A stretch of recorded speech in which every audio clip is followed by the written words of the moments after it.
ನಮಸ್ಕಾರ. ಎಲ್ಲರಿಗೂ ಕನ್ನಡತಿ ಅಡುಗೆ ಚಾನಲ್ಗೆ ಸ್ವಾಗತ. ಬೆಳಗ್ಗೆ ಎಲ್ಲರಿಗೂ ಏನು ಬ್ರೇಕ್ಫಾಸ್ಟ್ ಅಥವಾ ಬೆಳಗಿನ ತಿಂಡಿ ಮಾಡ್ಬೇಕಂತ ಹೇಳಿನೇ ಒಂದು ಟೆನ್ಷನ್ ರೀ. ಅದು ಹೆಂಗಿರ್ಬೇಕಂದ್ರೆ ಮನೆಯಲ್ಲಿರೋ ಬೇಸಿಕ್ ಸಾಮಗ್ರಿಗಳಿಂದ ರೆಡಿ ಆಗಬೇಕು, ಫಟಾಫಟ್ ಅಂದರೆ ಈಸಿಯಾಗಿ ರೆಡಿ ಆಗಬೇಕು, ಆ ರೀತಿ ಇರಬೇಕು, ಟೇಸ್ಟಿನೂ ಇರಬೇಕು, ಹೆಲ್ದಿನೂ ಇರಬೇಕು.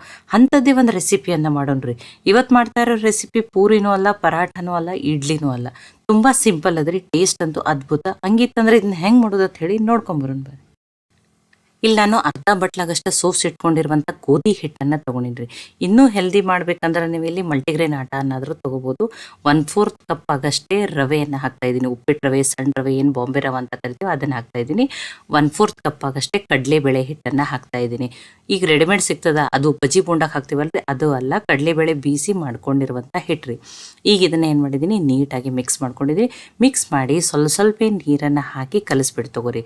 ಒಮ್ಮೆಲೆ ನೀರನ್ನು ಹಾಕಿಬಿಟ್ರೆ ಗೋಧಿ ಹಿಟ್ಟು ಮತ್ತು ಕಡಲೆಬೇಳೆ ಹಿಟ್ಟು ಇರೋದ್ರಿಂದ ಏನಾಗ್ತದೆ, ಗಂಟುಗಳಾಗ್ತವೆ. ಅದಕ್ಕೆ ಫಸ್ಟ್ ಸ್ವಲ್ಪ ನೀರನ್ನು ಹಾಕಿ ಗಟ್ಟಿಯಾಗಿನೇ ಕಲಿಸ್ಬಿಟ್ಟು ತಗೋರಿ. ನೋಡಿ ಈ ರೀತಿ. ಇನ್ನೊಂದು ಸ್ವಲ್ಪ ನೀರನ್ನು ಹಾಕಿಬಿಟ್ಟು ಯಾವ ರೀತಿ ಹಿಟ್ಟಿರ್ಬೇಕಂತ ಹೇಳಿನೂ ತೋರಿಸ್ತೇನೆ ನೋಡಿರಿ. ನೋಡಿ ಯಾವುದೇ ರೀತಿನೂ ಗಂಟಾಗಿಲ್ಲ, ಇಷ್ಟಿರಲಿ ರೀ. ಇದ್ರೊಳಗಿನ ಹಾಕಿರುವ ರವೆ ನೆನೆಲಿ ತಕ ಮುಚ್ಚಿ ಇದನ್ನು ಸೈಡಿಗೆ ಇಡ್ತೀನಿ. 10 ನಿಮಿಷ ಆಗಲಿ ರೀ ಇದು. ಈ ಕಡಾಯಿಗೆ ನಾನಿಲ್ಲಿ 1 ಸ್ಪೂನ್ ಆಗಷ್ಟೇ ಎಣ್ಣೆನ ಹಾಕ್ತಾಯಿದ್ದೀನಿ. ಎಣ್ಣೆ ಕಾಯ್ದ ಮೇಲೆ ಒಂದು ಅರ್ಧ ಸ್ಪೂನ್ ಆಗಷ್ಟೇ ಜೀರಿಗೆ, 1/4 ಟೀ ಸ್ಪೂನ್ ಆಗಷ್ಟೇ ಉದ್ದಿನ ಬೇಳೆಯನ್ನು ಹಾಕ್ತಾಯಿದ್ದೀನಿ. ಜೀರಿಗೆ ಫ್ರೈ ಆಗಿ ಉದ್ದಿನಬೇಳೆ ಸ್ವಲ್ಪ ಲೈಟಾಗಿ ಕಲರ್ ಚೇಂಜ್ ಆಗಲಿ ರೀ. ಕಲರ್ ಚೇಂಜ್ ಆದಮೇಲೆ ಇಲ್ಲಿ 1 ಈರುಳ್ಳಿಯನ್ನು ಸಣ್ಣದಾಗಿ ಕಟ್ ಮಾಡಿ ಹಾಕ್ತಾಯಿದ್ದೀನಿ. ನೋಡಿ 1 ಈರುಳ್ಳಿಯನ್ನು ಹಾಕಿನ್ರಿ. 3 ಮೆಣಸಿನ್ಕಾಯಿನ ಹಾಕಿದ್ದೀನಿ. ಖಾರ ನೀವು ನೋಡ್ಬಿಟ್ಟು ಹಾಕೋರಿ, ಇಲ್ಲ ಮಕ್ಕಳಿಗೆ ಮಾಡ್ತಿದ್ರಂದ್ರೆ ನೀವು ಹಿಟ್ಟಿನಲ್ಲಿನೇ ಚಿಲ್ಲಿ ಫ್ಲೇಕ್ಸನ್ನು ಹಾಕೋಬೋದು. ಈ ಹಸಿ ಮೆಣಸಿನ್ಕಾಯಿನ ಸ್ಕಿಪ್ ಮಾಡ್ಬೋದು. ಇಲ್ಲಿ 1 ಕ್ಯಾರೆಟನ್ನು ತುರಿದ್ಬಿಟ್ಟು ಹಾಕಿದ್ದೀನಿ ರೀ. ನಿಮಗೆ ಯಾವ ವೆಜಿಟೇಬಲ್ಸ್ ಇಷ್ಟನ ಆ ವೆಜಿಟೇಬಲ್ಸನ್ನು ಹಾಕೋಬೋದು ನೋಡಿರಿ. ಇಲ್ಲ ಕ್ಯಾರೆಟ್ ಇಲ್ಲಾಂದ್ರೆ ಈರುಳ್ಳಿ, ಹಸಿಮೆಣ್ಸಿನ್ಕಾಯಿ, ಕೊತ್ತಂಬರಿ ಅಂತೂ ಇದ್ದೇ ಇರ್ತದೆ, ಅದರಿಂದನೂ ಮಾಡ್ಕೋಬೋದು. ಇದನ್ನು ನೋಡಿ ಸ್ವಲ್ಪನೇ ಬೇಯಿಸ್ಬಿಟ್ಟು ತೊಗೋತೀನಿ, ತುಂಬ ಅಲ್ಲ, ಸ್ವಲ್ಪ ಅಷ್ಟೇ. ಒಂದು ನಿಮಿಷ ಆಗಷ್ಟೇ ಮೀಡಿಯಮ್ ಫ್ಲೇಮ್ದಲ್ಲಿಟ್ಟು ಬೇಯಿಸ್ಕೊಂಡಿದ್ದೀನಿ. 1 ಟೊಮ್ಯಾಟೋನ ಬೀಜ ತೆಗೆದು ಅದನ್ನು ಸಣ್ಣದಾಗಿ ಕಟ್ ಮಾಡಿ ಹಾಕಿದ್ದೀನಿ. ಇಲ್ಲಿ ನೀವು ಇನ್ನೂ ಮೆಂತ್ಯ ಸೊಪ್ಪು, ಪಾಲಕ್ ಸೊಪ್ಪು, ಮೂಲಂಗಿ ಸೊಪ್ಪನ್ನು ಸಣ್ಣದಾಗಿ ಕಟ್ ಮಾಡಿಬಿಟ್ಟು ಹಾಕಿ ಬೇಯಿಸ್ಬಿಟ್ಟು ತೊಗೋಬೋದು ರೀ. ಈಗ ಇದು ಬೇಯ್ದಾದ್ರೆ ನಾನು ಗ್ಯಾಸನ್ನು ಆಫ್ ಮಾಡಿದ್ದೀನಿ, ಅದು ಕಂಪ್ಲೀಟಾಗಿ ಆರಲಿ ರೀ.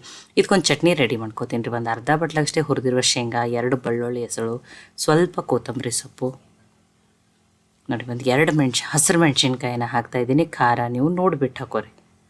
ನೋಡಿ ಒಂದು ಅರ್ಧ ಸ್ಪೂನ್ ಆಗಷ್ಟೇ ಜೀರಿಗೆ, ನೋಡಿ ಒಂದು 2 ಸ್ಪೂನ್ ಆಗಷ್ಟೇ ಮೊಸರನ್ನು ಹಾಕ್ತಾಯಿದ್ದೀನಿ. ಹುಳಿ ಮೊಸರು ಹಾಕಬೇಡ್ರಿ, ಸಪ್ಪಗೆ ಮೊಸರನ್ನೇ ಹಾಕಿರಿ. ರುಚಿಗೆ ತಕ್ಕಷ್ಟು ಉಪ್ಪು.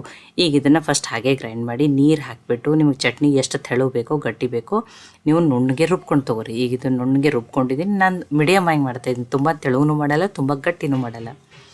ಈಗ ಇದನ್ನು ಹಾಗೇನೂ ಸರ್ವ್ ಮಾಡ್ಬೋದು. ಇದಕ್ಕೆ ನಾನಿಲ್ಲಿ ಎಣ್ಣೆ, ಸಾಸಿವೆ, ಜೀರಿಗೆ, ಕರಿಬೇವು ಸೊಪ್ಪಿನ ಒಗ್ಗರಣೆಯನ್ನು ಹಾಕ್ತಾಯಿದ್ದೀನಿ. ಒಗ್ಗರಣೆದಿಂದ ಟೇಸ್ಟ್ ಇನ್ನೂ ಚೆನ್ನಾಗಾಗ್ತದೆ ರೀ. ನೋಡಿ ಇದನ್ನು ಇದ್ರ ಜೊತೆ ಅಷ್ಟನ್ನಲ್ಲ, ನೀವು ನಾರ್ಮಲ್ ಮಾಡೋ ದೋಸೆ, ಇಡ್ಲಿ, ಪಡ್ಡು, ಪೂರಿ, ಪರಾಟ ಜೊತೆನೂ ಸರ್ವ್ ಮಾಡ್ಬೋದು ರೀ. ತುಂಬಾ ಟೇಸ್ಟಿಯಾಗಿರುವಂಥ ಚಟ್ನಿ ರೀ. ಈಗ ಚಟ್ನಿ ರೆಡಿ ಆಗಿದ್ರೆ ಇದನ್ನು ಸೈಡಿಗೆ ಇಡ್ತೀನಿ. ಈಗ 10 ನಿಮಿಷ ಆಗಿರ್ತದೆ ರೀ. ಹಾಕಿರುವ ರವೆನೂ ನೆಂದಿರ್ತದೆ ರೀ.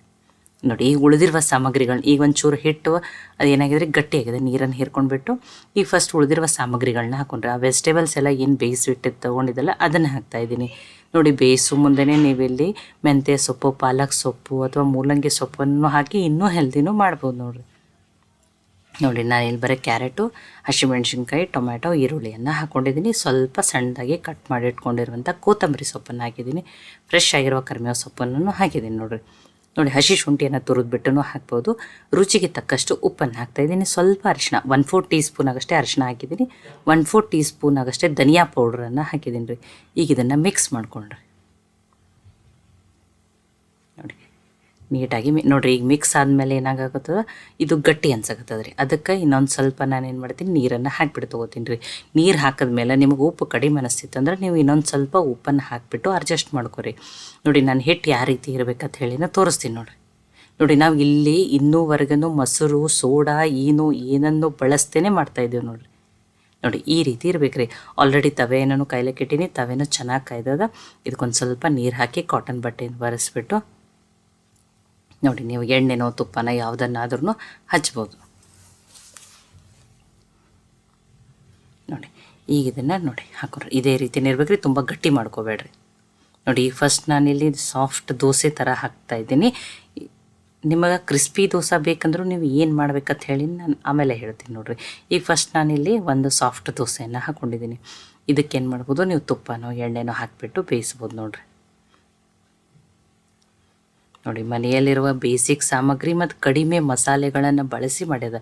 ಟೇಸ್ಟ್ ಅಂತೂ ಅದ್ಭುತ ನೋಡಿರಿ. ಒಂದು ಸೈಡ್ ಬೇಯ್ದದ, ತಿರುಗಿಬಿಟ್ಟು ಬೇಯಿಸೋಣ್ರಿ. ನೋಡಿ ಕಲರ್ನು ನೋಡಿರಿ ಎಷ್ಟು ಚೆನ್ನಾಗಿ ಬಂದದ. ನೋಡಿ, ಬೆಳಗ್ಗೆ ಗಡಿಬಿಡಿಯಲ್ಲಿ ಕಡಿಮೆ ಸಮಯದಲ್ಲೇ ಫಟಾಫಟ್ ಅಂತ ಏನಾಗ್ತದೆ, ಈ ಬ್ರೇಕ್ಫಾಸ್ಟು ರೆಡಿ ಆಗ್ತದೆ ನೋಡಿರಿ. ಒಂದನ್ನು ಹಾಕಿ ತೋರಿಸಿದ್ದೀನಿ, ಇನ್ನೊಂದನ್ನು ಹಾಕಿ ತೋರಿಸ್ತೀನಿ ನೋಡಿರಿ. ಇಲ್ಲ ನಮಗೆ ಸಾಫ್ಟ್ ಬೇಡ, ಕ್ರಿಸ್ಪಿ ಬೇಕಂದ್ರೆ ಹಿಟ್ಟನ್ನು ಇನ್ನೊಂದು ಸ್ವಲ್ಪ ಫುಲ್ ತೆಳ್ಳಗೆ ಮಾಡಿರಿ. ತೆಳ್ಳಗೆ ನೀರನ್ನು ಉಪ್ಪನ್ನು ಹಾಕಿಬಿಟ್ಟು ಅಡ್ಜಸ್ಟ್ ಮಾಡ್ಕೊರಿ. ಈಗೇನು ನೀರು ದೋಸೆಗೆ ಅದು ಅಂದರೆ ಈಗ ಜಲ್ದಿ ಮಾಡ್ತಾರಲ್ಲ ಆ ರೀತಿನೂ ನೀವು ಮಾಡಿ ತೆವೆನ ಹೈ ಫ್ಲೇಮ್ದಲ್ಲಿಟ್ಟು ಹಾಕ್ಕೊಂಡ್ರೆ ಏನಾಗ್ತದೆ,